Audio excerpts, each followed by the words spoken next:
muchos sueños, pero yo me voy a enfocar en uno solo, que es uno de los cuales en alguna oportunidad trabajé siendo decano en mi facultad y no pudo continuarse. Y en la universidad pues veo que no se ha trabajado arduamente de fondo y sueño con una universidad sostenible. Trato de explicarme, sueño con una universidad que tenga su propio manejo de servicio de agua, de alcantarillado, de planta residual, de techos solares, granjas solares,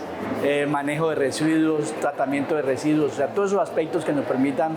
decir que contribuimos eficazmente a mitigar el medio ambiente y a sostener esta tierra, digamos, por muchos años más.